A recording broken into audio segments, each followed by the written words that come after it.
Para mí es de gozo dejar ante ustedes al portavoz de este mensaje que Dios nos tiene, a nuestro hermano, copastor de nuestra iglesia, el obrero Eric Trinidad.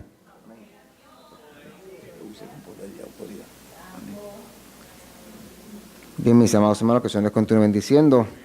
Así mismo, puestos en pie, vamos a buscar en nuestras Biblias el libro del profeta Isaías, capítulo 35, versículo 8. El tema de este mes a nivel de congregación es santificados y sed santos. Y en esa línea vamos a predicar. Isaías capítulo 35, versículo 8. Amén. Te adoramos, oh Dios.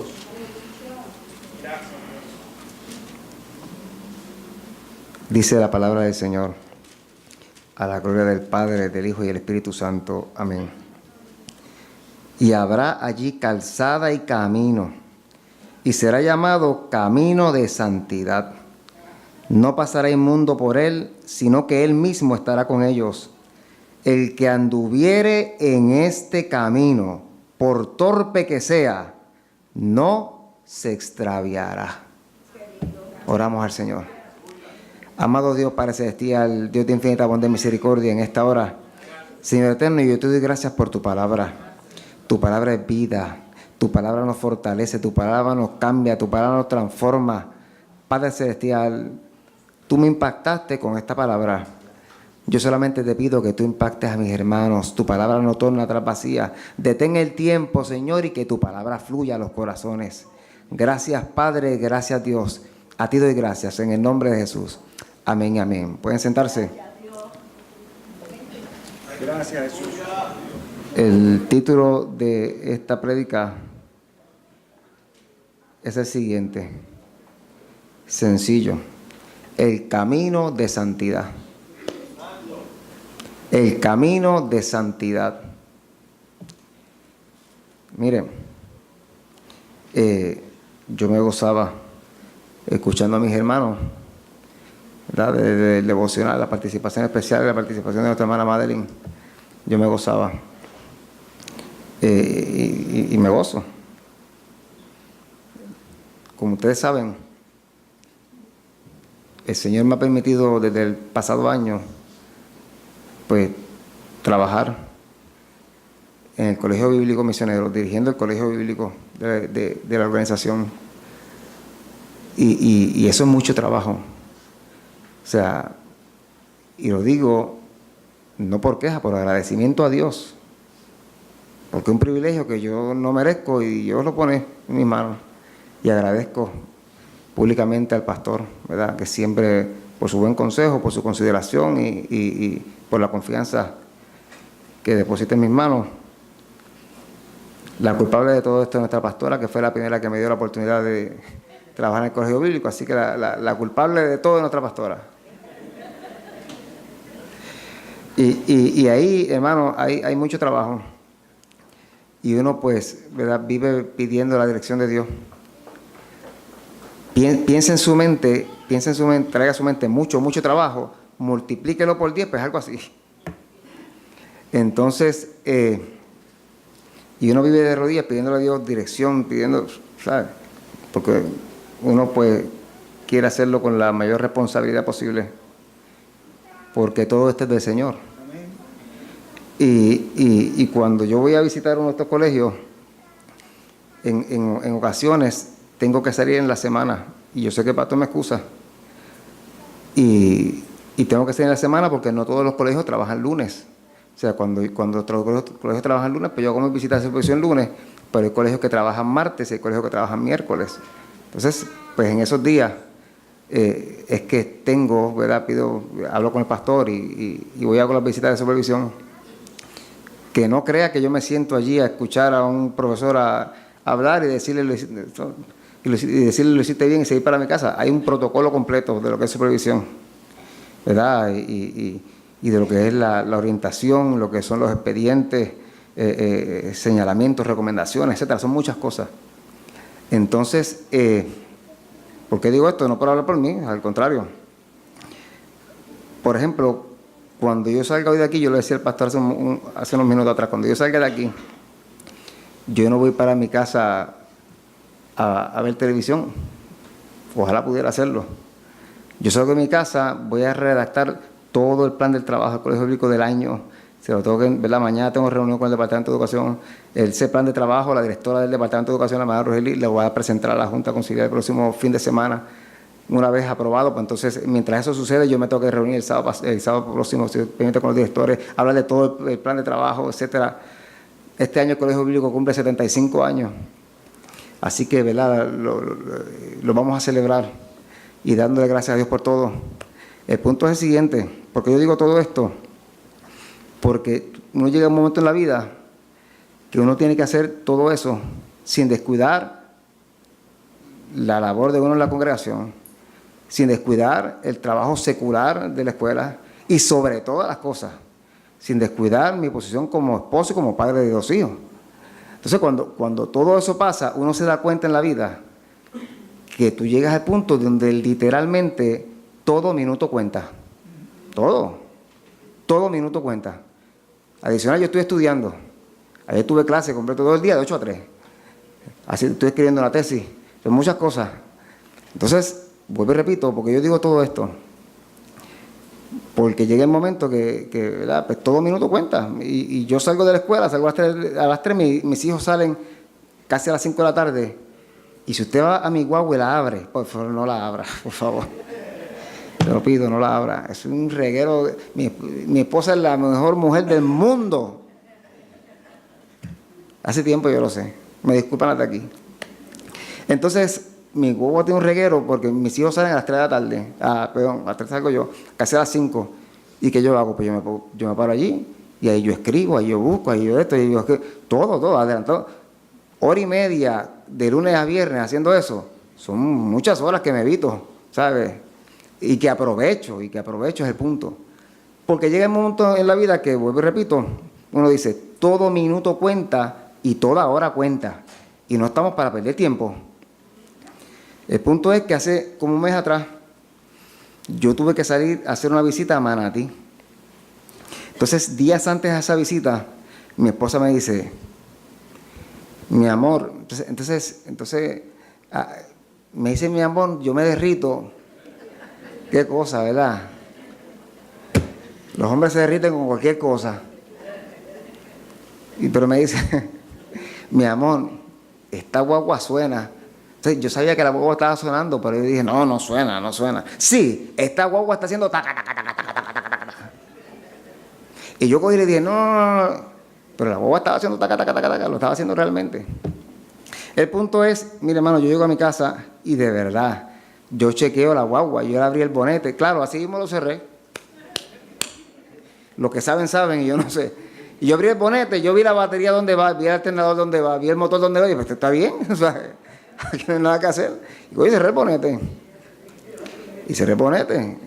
Entonces, yo miro así y veo, y yo dije, ¿dónde está el tacataca de esta guagua? Anyway, el punto es que llego al trabajo y en la mañana la secretaria de la escuela me dice, Trinidad, tú me puedes dar pon al trabajo de mi esposo a las 3, porque es que nos quedamos sin carro. Y yo le dije a Luis, la secretaria de la escuela, el pastor la conoce. Me dice, el esposo trabaja en Eret. Me dice, tú me puedes dejar allí por la tarde, porque es que de verdad, ¿no? Y yo, no te apures. Cuando lo voy dando el pon en la tarde, ella me dice, esta boba está haciendo taca, taca, taca, taca, taca. Y yo le dije, mira, por favor, no le digas eso a mi esposa, no se lo diga. Y ella me dice, ¿qué tú vas a hacer hoy? Y yo dije, hoy yo tengo que ir a Manatí a supervisar uno de los colegios, uno de los centros. Y me dice, no te tires con esta boba así que te vas a quedar a mitad de camino, se lo voy a decir a Librada. Y yo le dije, no se lo diga. Y ella, ¿verdad? Ella me dice, el papá de ella es mecánico. Y ella me dice, ¿y esta guagua? Esta guagua lo que tiene es una goma esbloá, como le dice, esa es la palabra. Yo no sé qué es esbloá, pero todo el mundo sabe lo que es una goma esbloá, ¿sabes? Esta guagua lo que tiene es una goma esbloá. Yo la dejo en él y cuando yo me bajo, es verdad, la goma de atrás estaba una cosa increíble. Pero yo tenía esa visita estipulada, yo tenía que ir a hacerla. Y ella me dice, no te vayas a esa guagua que te va a quedar a mitad de camino. Y yo, no me voy a quedar a mitad de camino. Cogí y me fui en la noche. Me fui a hacer la supervisión. Yo paso Buchanan, yo voy hacia Manatí, y sigo pasando. De momento, en plena ¿verdad? Vía, ¡pum! ¡Pam! ¡Pam! La guagua empieza a moverse y aquí fue. Y yo hago así, miro, y me puedo mover de carril y me metí. Y caí todo oscuro, yo me bajo. La goma se explotó, se hizo canto completo. Y yo dije, ahora es, cuando mi esposa lo sepa. Yo dije, ahora mi esposa está aquí en el culto. Y yo dije, pues, entonces, el internet ayuda. Yo cogí y saqué el celular y puse grúa, en Google, grúa. Y el primero que contestó, y mira, ajá, dígame, necesito su servicio de grúa. Sí, mamá, yo no voy a ponerme a cambiar goma frente a una... Yo me quiero mucho para que un carro me dé un cantazo, ¿sabes? Y yo cogí y le dije, necesito su servicio. Ajá, ¿dónde usted está? Y yo dije, si usted supiera que de día yo no sé dónde estoy, imagínese de noche. Yo dije, este hombre no me conoce a mí. Y yo le dije, sí, yo estoy aquí por un montecito. Entonces me dice, pero dígame dónde está. Yo dije, bueno, yo acabo de pasar la cárcel federal. La cárcel, pues yo estoy cerca, yo estoy aquí en Plaza Las Américas, yo estoy cerca. Yo voy por ahí. La cuestión es que como a los 2 minutos él me llama y dice, mire, yo acabo de pasar la cárcel federal y usted no está. Y yo le dije, bueno, realmente la pasé hace un ratito. Me dice, pero busque el kilómetro. Y yo, chico, yo no veo kilómetro. Dale para adelante un poquito. Y yo cogí la guagua y le eché un poquito para adelante y vi el kilómetro. Y dije, estoy en el kilómetro tal, 9 punto y pico. Tacho, usted está en Vega Baja. Yo no sé si es Vega Baja o Vega Alta, el que queda antes de Dorado. De verdad no sé. Usted sabe cómo son las cosas. Y usted está por... Mire que el área mía es el Guaynabo, pero como la noche está floja, yo lo voy a ir a buscar. Así me cobró, ¿sabes? El punto es que viene y me busca, y nada, me montó y me mira, yo conozco una gomera que trabaja 24 horas, así que llévame a la gomera, yo voy a resolver esto hoy, yo mañana tengo trabajo, yo no puedo perder minutos. Eso fue lo que dije, yo no puedo perder ni un minuto, ya perdí una reunión que no podía perder. Nada, cuando llegué a mi casa, ya le había escrito a mi esposa me dice, ¿cómo estás? Y yo dije, no, estoy bien. ¿Y la guagua, hacía taca o no? ¿Sí o no? Qué doloroso, ¿verdad? Mire, hay que oírla. Al punto que yo voy a lo siguiente. ¿Por qué yo digo todo el tiempo? Para hablar de mí, ¿no? Si es para hablar de mí, me tengo que ir de aquí. Aquí se habla de Cristo. Lo que digo es que nosotros, como seres humanos, muchas veces pensamos en que nos afanamos tanto y no puedo perder ni un minuto de mi vida. No, yo no puedo perder ni una hora porque todo cuenta. Pero a nivel espiritual, dejamos que se pierdan los minutos, dejamos que se pierdan las horas, dejamos que se pierdan los días y es peor. ¿Por qué? Porque todo lo que usted hace y todo lo que yo hago va a pasar. Pero nuestra vida espiritual tiene que ser prioridad en nosotros. Así que yo no pude llegar a mi destino, todo por no hacerle caso a las señales. Así que escucha bien, posiblemente hay señales en tu camino que tú no puedes ignorar. Y aunque posiblemente sigas avanzando, no todo está bien y lo sabes. Así que vamos a hablar hoy del camino de santidad y veamos qué nos dice la palabra, porque en cuestión de santidad no hay tiempo que perder. Amén. Mire, el texto que nos sirve de base para el desarrollo de este sermón, Isaías 35:8, nos presenta un camino llamado camino de santidad. En el contexto de este capítulo, esto se refiere al camino que permite el regreso de los redimidos a Jerusalén, el trono del Mesías, tanto en sentido literal como en sentido espiritual. De hecho, Cristo mismo dirigirá a todos los que recorran ese camino, que también en el libro de Isaías 40, ¿verdad? Capítulo 40, versículo 3, se le denomina como camino de Jehová. Si usted va a Isaías 43, usted va a ver que dice, voz que clama en el desierto, preparad camino a Jehová, enderezad calzada en la soledad a nuestro Dios. Este versículo es una exhortación profética para que Israel se prepare a recibir la gloria del Señor con la llegada del Mesías. Ahora bien, en este versículo también se refleja la costumbre que había en esa época de algunos monarcas orientales que hacían lo siguiente. Mire qué interesante. Los monarcas en esa época enviaban heraldos, ¿verdad? Cuando iban a visitar un país, cuando iban a visitar una región, ellos enviaban primeramente heraldos o mensajeros, ¿verdad? Representantes, antes de su llegada. ¿Y cuál era el trabajo de esos heraldos? Ellos iban por los caminos, preparando todos los caminos, quitando todo obstáculo del camino, llenando las calzadas, los hoyos, etcétera, preparando la calzada para cuando el rey transitara, el camino estuviera bien. Así que el trabajo de estos representantes era enderezar las sendas torcidas y aplanar los atolladeros. O sea, que para disfrutar de la gloria del Señor en nuestra vida, hay caminos que deben ser enderezados y vías que se deben transformar. Volviendo a Isaías 35:8, dice la palabra que ese versículo nos dice que en ese camino de santidad no pasará inmundo por él, es lo que dice la palabra, que en ese camino de santidad no pasará inmundo por él. Así que claramente no cualquiera puede transitar este camino. ¿Por qué? Porque este camino de santidad está hecho para los redimidos, los que hemos sido lavados en la sangre de Cristo. Este camino de santidad ofrece grandes beneficios. ¿Sabe por qué? Porque ese versículo dice que el que anduviere en este camino, por torpe que sea, no se extraviará. Así que en este camino, si usted decide caminarlo, pues usted no se va a perder. Porque en el camino de santidad nadie se pierde. Isaías 35:9 dice lo siguiente: no habrá allí león, ni fiera subirá por él, ni se hallará, para que caminen los redimidos. Esto significa que hay protección entonces en este camino.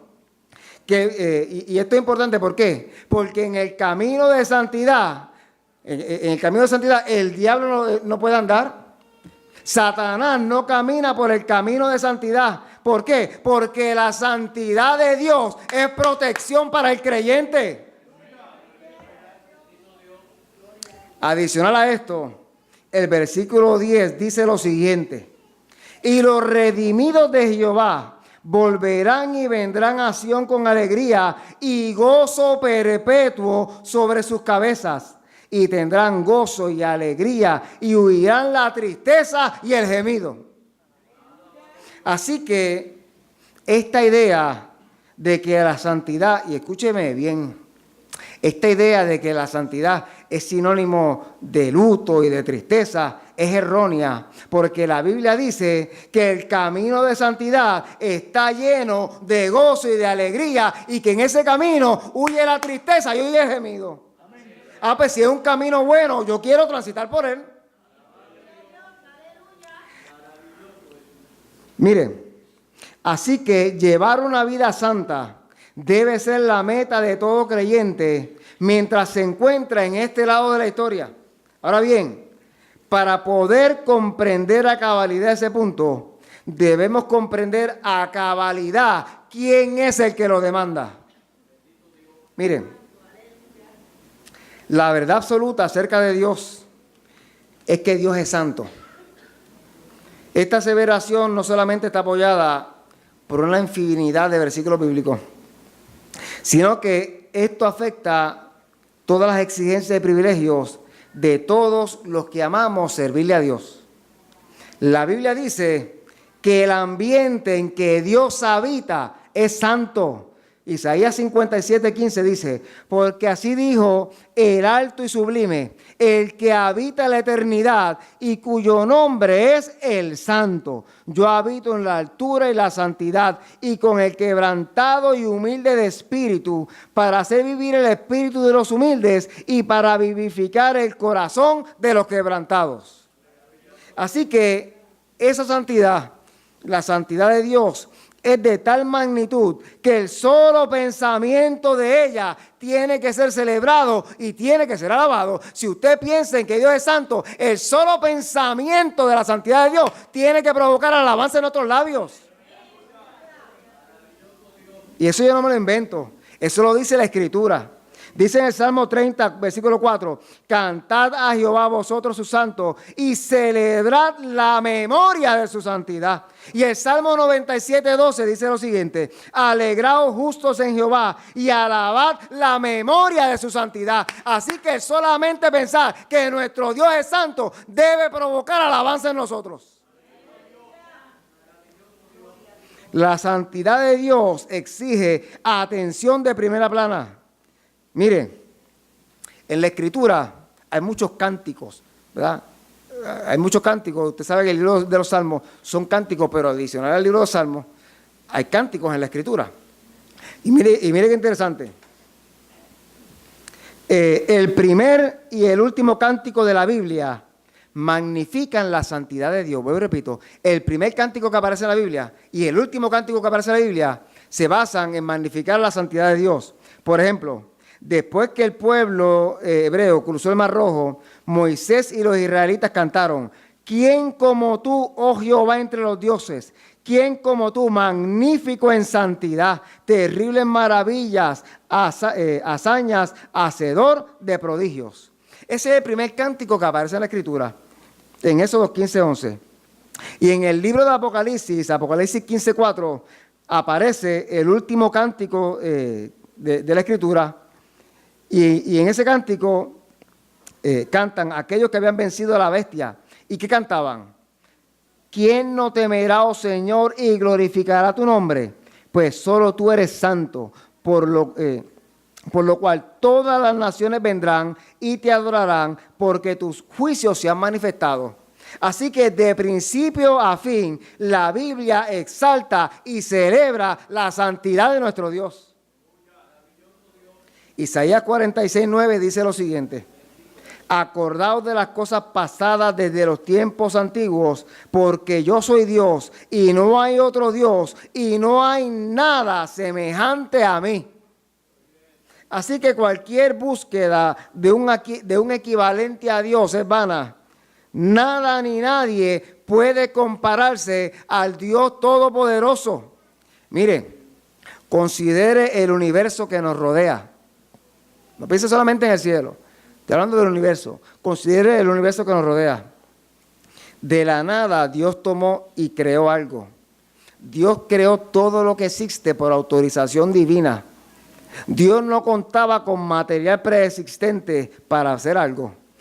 Así que antes de la creación, el universo, escuche bien esto, antes de la creación, el universo no era un hoyo. Antes de la creación, el universo no era un espacio vacío ni oscuro. Simplemente no existía. Y eso su mente y la mía no lo puede comprender. ¿Qué había antes del universo? Pues no había nada. Y eso su mente y la mía no lo puede comprender. Porque el universo fue creado por nuestro Dios Todopoderoso. Incluso Dios creó la luz, pero las mismas tinieblas, la oscuridad, las creó Dios. Dice Isaías 45, 7, que formo la luz y creo las tinieblas. Nuestro Dios es santo y poderoso. Al mismo tiempo, la Biblia nos dice que los creyentes hemos sido invitados a participar de esa santidad. Dice la Biblia, y aquellos ciertamente por pocos días nos disciplinaban como a ellos les parecía, pero para lo que nos es provechoso, para que participemos de su santidad. Hebreos 12:10. Por otro lado, la Biblia nos invita a adorar a Dios en la hermosura de la santidad. Dice la Escritura, adorad a Jehová en la hermosura de la santidad. Salmo 96:9 y otras citas adicionales. Así que esa invitación posee en sí misma un reclamo de que usted y yo vivamos cada día de nuestra vida en santidad a Jehová. Acercarse a la presencia santa del Eterno es acercarse a una dimensión para la que no hay expresiones humanas, con la capacidad suficiente para poder explicarlo. Mire, cuando usted dice que Dios es santo, esa expresión no se utiliza para ¿verdad?, hablar de un atributo de Dios. La santidad de Dios es su naturaleza. Dios es santo. Así que si Dios es santo, su nombre es santo porque Él es santo. Su trono es santo porque Él es santo. Su palabra es santa porque Él es santo. Su misericordia, su amor y su gracia son santos porque nuestro Dios es santo. Su mirada es santa porque Él es santo. Y todo lo que Él toca es santificado porque nuestro Dios es santo. Esa santidad de Dios no necesita crecer, no necesita aumentar y no necesita superarse porque la santidad de Dios es perfecta y es absoluta. Dios es santo más allá del espacio y del tiempo. Su santidad es tan alta que es incomprensible. Su santidad es tan profunda y es tan vasta que nuestra naturaleza humana no es capaz de soportar la plena manifestación de su santidad. ¿Usted comprende a qué clase de Dios usted le sirve? La pregunta es, ahora bien, ese Dios que es santo, dice la Escritura, que nos invita a participar de su santidad. Qué tremendo, lo repito, ese Dios que es santo nos invita a usted y a mí a participar de su santidad. La pregunta es, ¿por qué lo hace? Lo hace porque usted y yo fuimos creados para reflejar su imagen. Dice Génesis 1:26, entonces dijo Dios, hagamos al hombre a nuestra imagen conforme a nuestra semejanza. Mire, Dios nos creó para reflejar su imagen, para que nos pareciéramos a Él más que ninguna otra cosa creada. Los cielos, dice la Escritura, que los cielos reflejan la gloria de Dios, pero los cielos no fueron creados a la imagen de Dios. Todo hombre y toda mujer es creado a imagen de Dios, pero una cosa muy importante, el pecado ha distorsionado esa imagen. Nuestra pureza moral ha sido manchada. Nuestro intelecto ha sido contaminado con ideas necias. A veces es difícil discernir en nosotros la imagen de Dios. Pero no piense ni por un momento que Dios ha revocado su promesa o que Dios ha alterado su plan. Todavía Dios sigue creando personas a su imagen para que reflejen su gloria. El Nuevo Testamento describe la obra progresiva de Dios para moldearnos a su imagen. Miren, esto es muy importante. El objetivo de Dios es simplemente este. Escuche bien. El objetivo de Dios es simplemente este.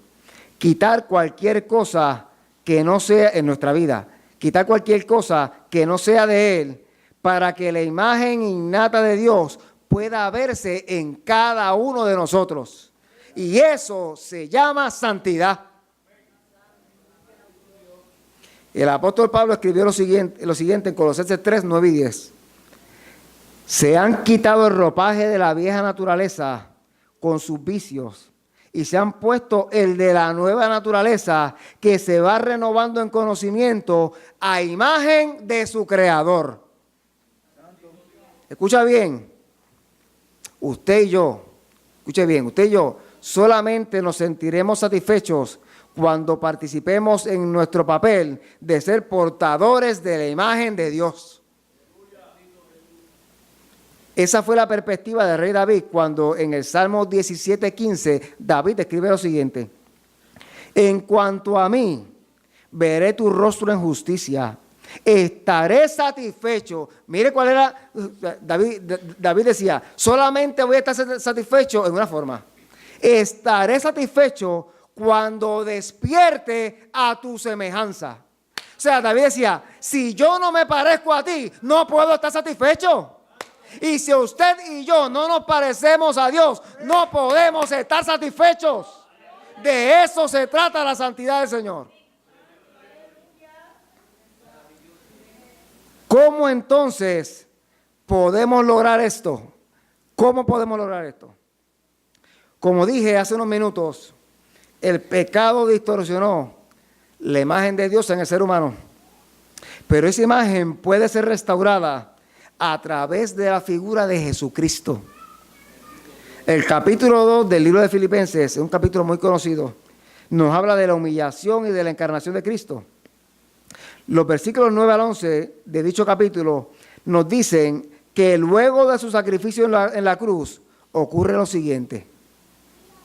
Por lo cual Dios también le exaltó hasta lo sumo y le dio un nombre que es sobre todo nombre, para que en el nombre de Jesús se doble toda rodilla de los que están en los cielos, en la tierra y debajo de la tierra, y toda lengua confiese que Jesucristo es el Señor, para gloria de Dios Padre.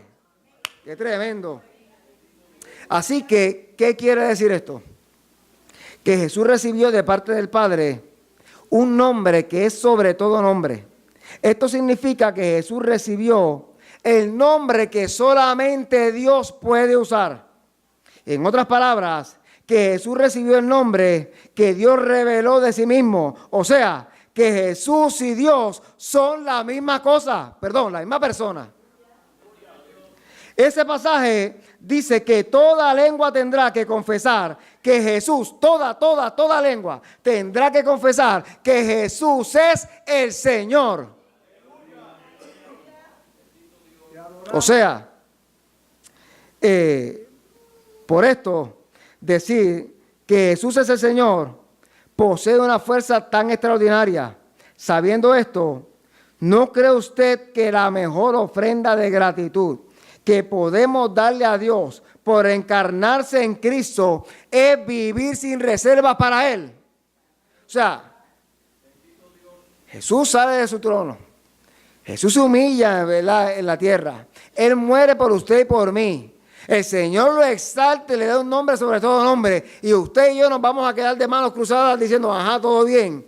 ¿No cree usted que la mejor ofrenda y adoración que le podemos dar es vivir en santidad para Él? Vivir para Dios sin reservas, escuche bien, vivir para Dios sin reservas trae consigo unas exigencias que la Biblia llama la hermosura de la santidad. Esto es la hermosura de una vida santa, la hermosura de un vocabulario santo, la hermosura de una disposición santa y el propósito más elevado de la santidad, la santa adoración a Dios. Colosenses 1:10 dice, para que andéis como es digno del Señor, agradándole en todo, llevando fruto en toda buena obra y creciendo en el conocimiento de Dios. Mire, el apóstol Pablo dice aquí que hay que caminar como es digno del Señor. El apóstol Pablo dice que hay que agradarle en todo y que hay que dar fruto mientras se participa de toda buena obra. Adicional a esto, todo esto hay que hacerlo mientras se crece en el conocimiento de Dios. Él dice que hay que hacer esto recibiendo la fortaleza de Dios con todo su poder, y que ese poder no es cualquier poder, sino que es aquel poder que proviene como potencia de su gloria. Todo esto nos hace hermosos. ¿Por qué? Porque cuando usted y yo decidimos vivir de esa manera, entonces esto nos santifica y es el resultado de la santidad de Dios en la vida de cada creyente. Dicho todo esto, la pregunta que resta es la siguiente: ¿cómo podemos llegar al nivel de santidad que Dios espera de nosotros? Ahora sí, vuelvo y repito la pregunta, porque a este es el punto que yo quería llegar en el mensaje. ¿Cómo podemos llegar al nivel de santidad que Dios espera de nosotros? Hay un nivel de santidad que Dios espera de usted. Hay un nivel de santidad que Dios espera de mí. ¿Y cómo podemos llegar a ese nivel de santidad? Pues la Biblia lo dice. Acompáñeme, por favor. Le voy a pedir que me acompañe al libro del profeta Ezequiel, capítulo 47. Yo sé que el tiempo avanza, pero vamos a considerar rápidamente los versículos del 1 al 12. No nos vamos a tardar mucho en esto. Pero yo quiero que usted vaya conmigo en esta lectura y que la marque y que cuando llegue la noche en su casa la vuelva y la relea y la haga suya durante todo el resto del año. Y Ezequiel, capítulo 47, versículos del 1 al 12. Este pasaje es precioso y escuche todas las verdades que este pasaje enseña. Dice, me hizo volver luego a la entrada de la casa, y he aquí aguas que salían de debajo del umbral de la casa hacia el oriente, porque la fachada de la casa estaba al oriente. Y las aguas descendían de debajo hacia el lado derecho de la casa, al sur del altar. Y me sacó por el camino de la puerta del norte, y me hizo dar la vuelta por el camino exterior, fuera de la puerta, al camino de la que mira al norte, al oriente, y vi que las aguas salían del lado derecho. Y salió el varón hacia el oriente, llevando un cordel en su mano. Los versículos 3, 4 y 5 son los más que voy a enfatizar. Los puede marcar. Los versículos 3, 4 y 5 son esenciales. Y salió el varón hacia el oriente, llevando un cordel en su mano, y midió 1000 codos y me hizo pasar por las aguas hasta los tobillos. Midió otros 1000 y me hizo pasar por las aguas hasta las rodillas. Midió luego otros 1000 y me hizo pasar por las aguas hasta los lomos. Midió otros 1000 y era un río que yo no podía pasar, porque las aguas habían crecido de manera que el río no se podía pasar sino a nado. Y me dijo, ¿has visto, hijo de hombre? Después me llevó y me hizo volver por la ribera del río. Y volviendo yo vi que en la ribera del río había muchísimos árboles, uno a uno y otro lado. Y me dijo, estas aguas salen a la región del oriente y descenderán al Arabá. Y entrarán al mar, y entradas en el mar recibirán sanidad las aguas. Y toda alma viviente que nadare por donde quiera que entrar en estos dos ríos vivirá. Y habrá muchísimos peces por haber entrado allá estas aguas y recibirán sanidad. Y vivirá todo lo que entrar en este río. Repito, y vivirá todo lo que entrar en este río. Y junto a él estarán los pescadores. Y desde Engadi hasta Englaim será tendedero de redes. Y por sus especies serán los peces tan numerosos como los peces del mar grande. Sus pantanos y sus lagunas no se sanearán, quedarán para salinas. Y junto al río en la ribera, a uno y otro lado, crecerá toda clase de árboles frutales. Sus hojas nunca caerán, ni faltará su fruto. A su tiempo madurará, porque sus aguas salen del santuario. ¿De dónde salen las aguas? Dice, porque sus aguas salen del santuario, y su fruto será para comer, y su hoja para medicina. Este pasaje describe las experiencias que este profeta tiene con el río del santuario. Este es un pasaje que define las transiciones en la vida del creyente que quiere caminar en las dimensiones más profundas que ofrece el Espíritu Santo de Dios. Este pasaje trata con aquellos creyentes que quieren avanzar, que no desean quedarse estancados en la vida y deciden aceptar la invitación que nos hace el Espíritu Santo a vivir vidas profundas en el Señor. Este pasaje trasciende la experiencia de la salvación y describe la experiencia de una vida profunda, santificada e intensa, desarrollada por los efectos que provoca el fluir del río de Dios que sale de su trono. Mire, lo primero que este pasaje nos deja saber es que el primer requisito que enfrenta este profeta es ver el río. Lo primero que hace es ver el río. En otras palabras, nadie llega solo a este río de Dios. No podemos experimentar las dimensiones que ofrece el Espíritu Santo a menos que aceptemos la dirección de Dios en nuestra vida. No es nuestra inteligencia la que nos dirige esta experiencia, Tampoco es producida por nuestras habilidades. Es Dios quien nos guía hasta esa experiencia. Es Dios quien nos enseña la ruta que usted y yo debemos caminar. Debemos estar preparados para responder y obedecer a Dios cuando Dios nos hace la oferta de introducirnos en el río del Espíritu Santo. Y la buena noticia es que hoy aquí hay oferta. Lo segundo que descubrimos es que Dios no nos obliga a profundizar en ese río. La oferta está, pero Dios no nos obliga a profundizar en el río de su Espíritu. Usted profundiza si quiere, yo también. Cuando decidimos darle nuestra vida a Dios, aceptando a Jesús como nuestro Salvador, esa respuesta implica que usted y yo hemos aceptado comenzar a caminar en la vida tomados de la mano de Dios y dirigidos a donde Él nos quiera dirigir. Es allí donde damos el primer paso. Y es en ese primer paso en el cual usted y yo nos mojamos los pies. Y es aquí donde Dios nos lanza el reto a que aceptemos profundizar en el río de nuestras experiencias en Él. A esto sencillamente le podemos llamar madurar en Cristo. Se trata de aceptar que nuestra voluntad tiene que ser cedida porque hemos comenzado a reconocer la naturaleza del Dios Santo al cual usted y yo le servimos. Ezequiel se dio cuenta en ese momento que no podía considerar su vida separada del río de Dios. Ezequiel ve el río y dice, espérate, mi vida, si este es el río que sale del santuario de Dios, del trono de Dios, mi vida no puede estar separada de ese río.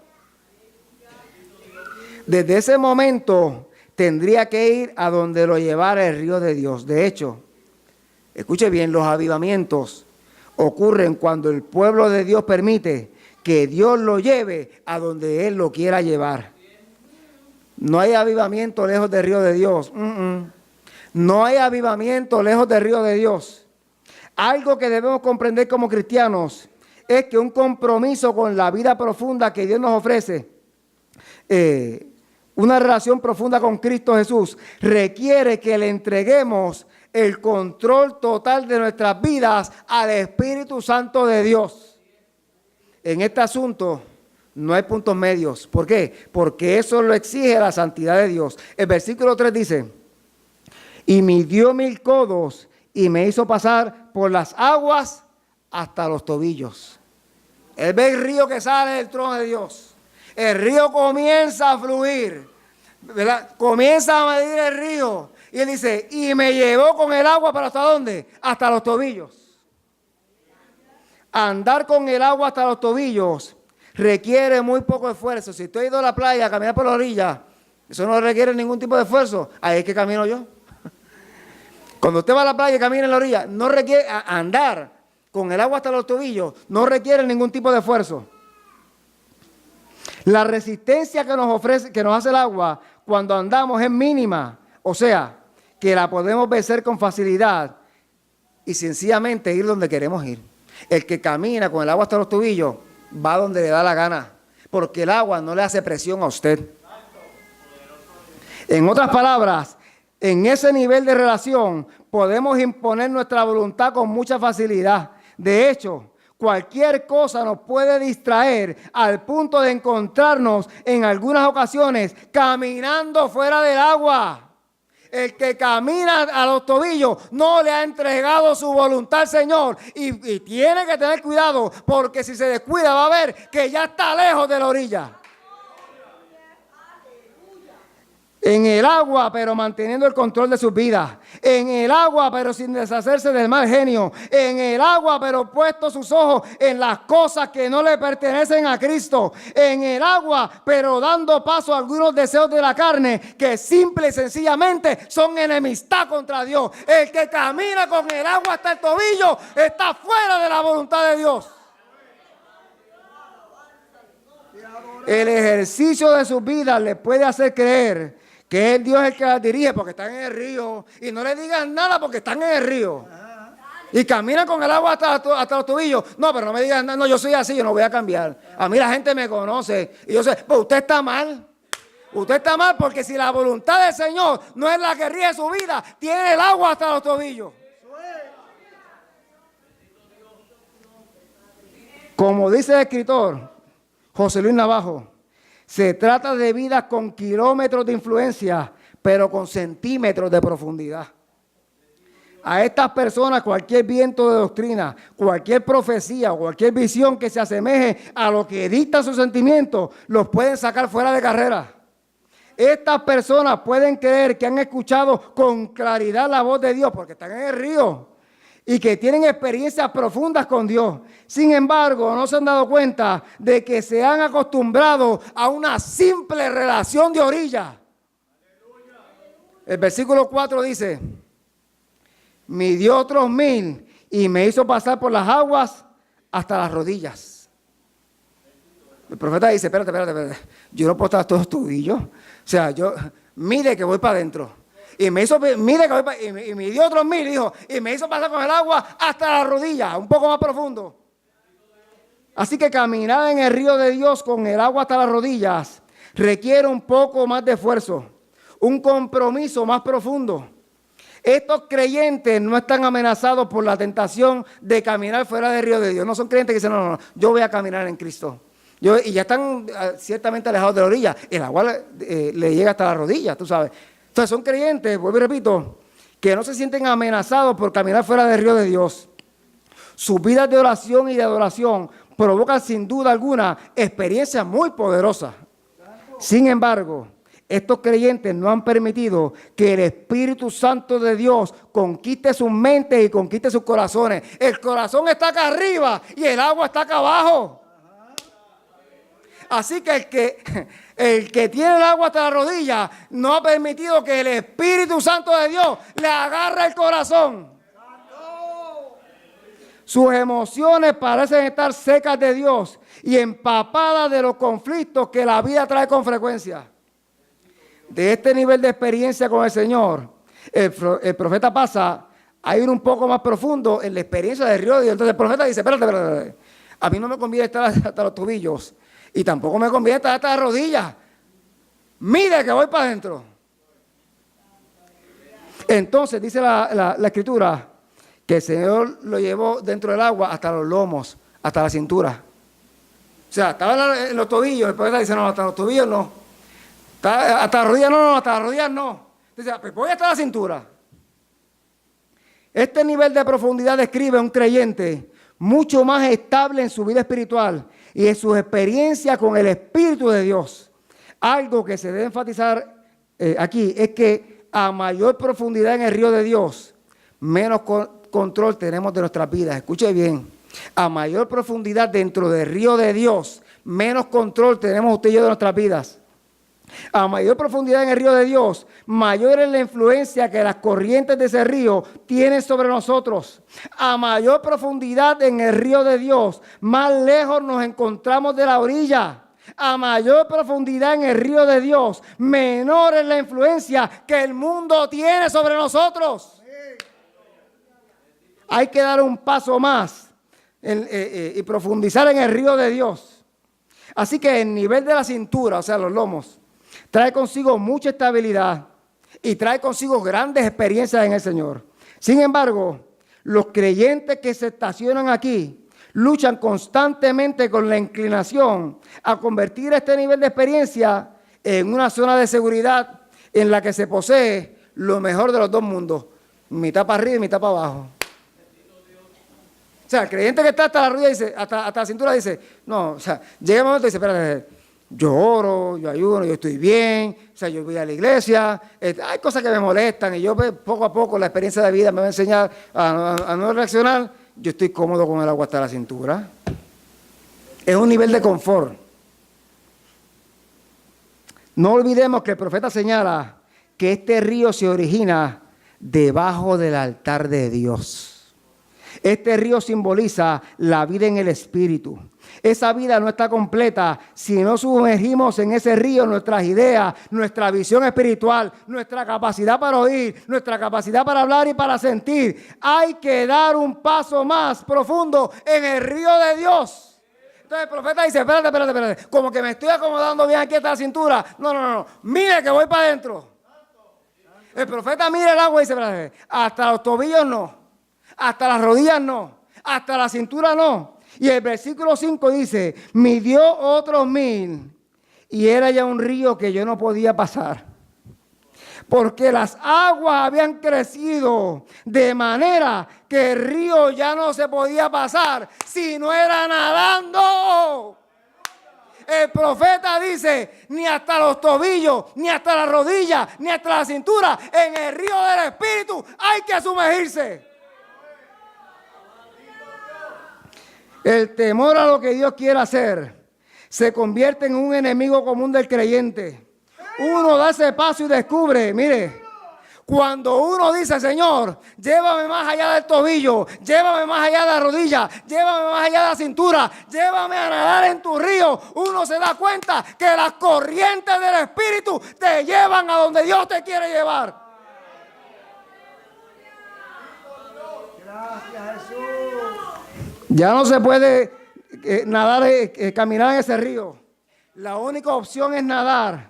Y al hacerlo descubrimos que en el río de Dios hay testimonios desarrollándose constantemente. Dice ese pasaje que acabamos de leer, que esas aguas llegan al mar del Arabá y lo sanan. ¿Sabe una cosa? El mar del Arabá es el mar muerto. En el mar muerto se le llama así porque dentro de ese mar no hay vida. Pero el río de Dios, aún en el mar muerto, produce vida. O sea que este es un río que llena de vida todo lo que ha estado muerto. El creyente que está sumergido en estas profundidades no necesita que le cuenten lo que puede pasar, porque él participa de las mismas. Él está nadando en el río del Espíritu de Dios. Ese creyente es testigo presencial de que sus aguas traen vida a todo lo que tocan. Los desiertos dejan de ser inhóspitos. Y dice la Escritura que todo lo que está alrededor de ese río comienza a dar fruto. Un dato muy importante es que en este río no hay puentes. En este río no hay puentes. Si usted quiere pasar a la otra orilla, usted tiene que nadar. Al propósito de Dios no se llega a través de puentes. Al propósito de Dios no se llega a través de atajos. Al propósito de Dios se llega nadando a través del río del Espíritu de Dios. Esta es la invitación al iniciar este año. Todos sabemos lo que posiblemente usted y yo podemos encontrar si miramos atrás. Si usted mira el año pasado, usted va a encontrar muchas cosas. Posiblemente va a encontrar desiertos, va a encontrar muerte, va a encontrar escasez, va a encontrar dolor, va a encontrar desilusión, va a encontrar tristeza, va a encontrar incertidumbre, va a encontrar desasosiego. Usted va a encontrar tantas y tantas cosas, pero mirarse al frente nos coloca ante la invitación que nos hace Dios. Hay que dar un paso, hay que profundizar en el río de Dios y hay que caminar el camino de la santidad. Puestos de pie. Vive Dios. Puede adorar al Señor, puede adorar al Señor, puede adorar al Señor. Mire, yo voy a hacer un llamado y de verdad no voy a ser muy extenso porque yo creo que la palabra del Señor ha sido clave y precisa. En esta hora yo voy a hacer un llamado porque hay caminos en nuestra vida que deben ser enderezados y hay vías en nuestra vida que deben ser transformadas. El camino de santidad es un camino de protección. Es un camino de protección porque Satanás no puede caminar por ese camino. Y este llamado es una invitación a reflejar la imagen de Dios en cada acción y cada decisión de cada una de nuestras vidas. ¡Santo! Es un llamado a reconocer la grandeza de Dios en cada área de nuestra vida. Pero sobre todo, es un llamado a profundizar en el río de Dios. Ese es el llamado en esta hora. Se abre el altar para todo aquel que diga, Señor, este año yo quiero profundizar en tu río. El llamado se abre, el llamado se abre.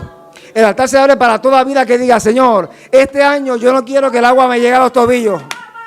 Este año yo no quiero que el agua me llegue hasta las rodillas. Este año yo no quiero que el agua me llegue hasta la cintura.